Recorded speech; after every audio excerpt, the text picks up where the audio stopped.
বিশিষ্ট অর্থনীতিবিদ ও গবেষক ডক্টর দেবপ্রিয় ভট্টাচার্যকে মঞ্চে এসে তার কিছু কথা বলার আমন্ত্রণ জানাচ্ছি।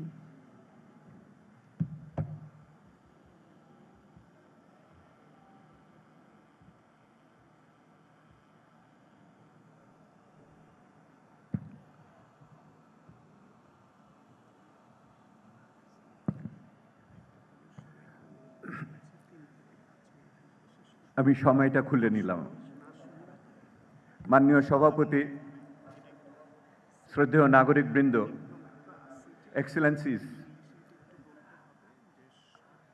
আমি জাতীয় নেত্রী বেগম খালেদা জিয়ার মহাপ্রয়াণে আমার গভীর শ্রদ্ধা নিবেদন করছি। জাতির এই সন্ধিক্ষণে যখন তার উপস্থিতি, পরামর্শ, দিক নির্দেশনা সম্ভবত সবচেয়ে বেশি প্রয়োজন ছিল, তখনই উনি আমাদের ছেড়ে চলে গেছেন। উনি হয়তো চাইতেন আজকের এই চ্যালেঞ্জগুলো মোকাবেলা আমরা সকলে একত্রিতভাবে, নীতিনিষ্ঠভাবে দেশ ও মাতৃকার প্রতি আমাদের ভালোবাসার থেকে যৌথভাবে মোকাবেলা করি।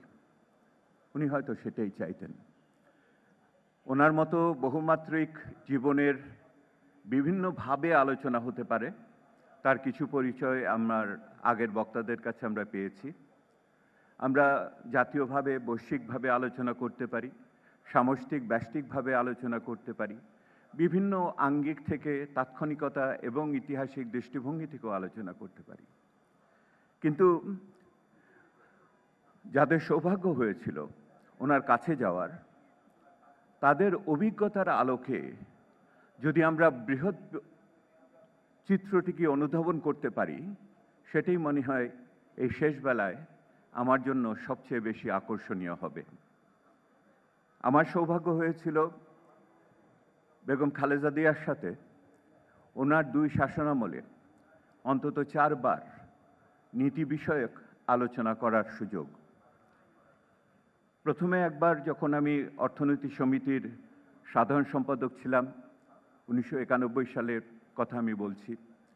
তারপর যখন আমি ব্যাংক কমিশন, রিফর্ম কমিশনের সদস্য ছিলাম তখন, আরেকবার WTOর প্রাক্কালে, দোহা নেগোসিয়েশনের প্রাক্কালে দল নির্বাচনের সময় আরেকবার আলোচনার সুযোগ হয়েছিল।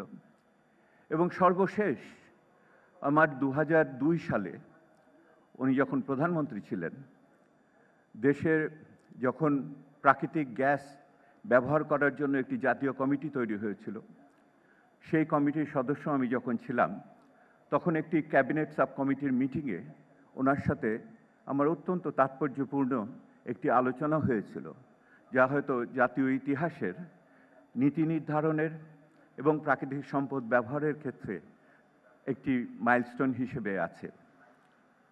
2003 সালে আপনাদের হয়তো মনে আছে, সে সময় বিদেশি তেল কোম্পানিগুলো বলছিল যে বাংলাদেশ তেলের উপর ভাসছে, খুব দ্রুত তেল আহরণ করে এটাকে ভারত এবং অন্যান্য দেশে রপ্তানি করা উচিত। একই সময় তৎকালীন বিরোধী দলীয় নেত্রী, প্রাক্তন পতিত প্রধানমন্ত্রী, উনি বলছিলেন 50 বছরের গ্যাস রেখে বাকিটা আমরা নিরাপদে রপ্তানি করতে পারব। সেই সময় তৎকালীন সরকার একটি জাতীয় কমিটি স্থাপন করেন এবং আমার সৌভাগ্য হয়েছিল তার সদস্য হওয়ার।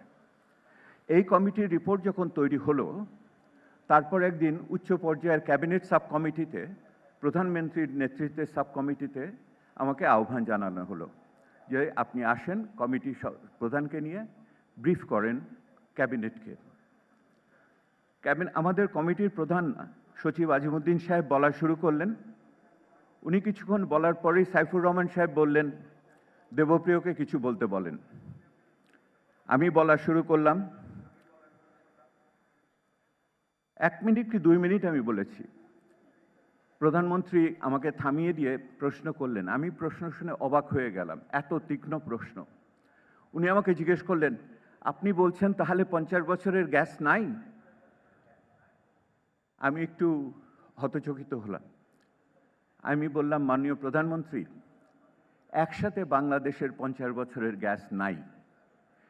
গ্যাস এটা ক্রমান্বয়ে আবিষ্কার হয়, ক্রমান্বয়ে পাওয়া যেতে পারে। 50 বছর হয়তো টিকতে পারবো, কিন্তু একসাথে 50 বছর নাই। উনি সাথে সাথে পরের প্রশ্ন দিলেন আমাকে। বললেন, তাহলে গ্যাস পাওয়া যাবে কেমন করে? আমি বললাম, তাহলে গ্যাস আমাদের উত্তোলন করতে হবে, জাতীয় প্রতিষ্ঠান ব্যাপককে শক্তিশালী করতে হবে, অফশোরে এবং সমুদ্রের ভিতরে বিদেশিদের আনতে হবে জাতীয় স্বার্থকে রক্ষা রেখে। উনি সাথে সাথে প্রশ্ন দিলেন, এই যদি রপ্তানি করেন তাহলে আয় কত হবে? আমি সত্যি বললাম, আমি যে আয় খুব বেশি হবে না, এটা আমাদের যে রেমিটেন্স আয় তার 3 দিনের সমান। তখন সাইফুর রহমান সাহেব আবার কথা বললেন। উনি বললেন, এগুলি কোথা দিয়ে যাবে? গ্যাস পাইপলাইন কোথা দিয়ে হবে? আমি বললাম, গ্যাস পাইপলাইন আপনার কনস্টিটিউয়েন্সির ভিতর দিয়ে হবে, এবং এটা যেটা হবে এখানে অন্তর্ঘাত হওয়ার আশঙ্কা আছে, কারণ এখানে নিরাপত্তার বিষয় খুবই প্রকৃত বিষয়। উনি সাথে সাথে একটু পিছনে হাঁটলেন, নিজেদের ভিতরে কথা বললেন। ওই মুহূর্তে সিনিয়র মন্ত্রীরা যারা ছিলেন, মান্নান ভূঁইয়া সাহেব ছিলেন, আমাদের খন্দকার মোশাররফ হোসেন সাহেব ছিলেন, এম.কে. আনোয়ার ছিলেন, মান্নান ভূঁইয়া সাহেব ছিলেন, ওনারা সকলে একমত হলেন গ্যাস রপ্তানি করার সুযোগ নাই।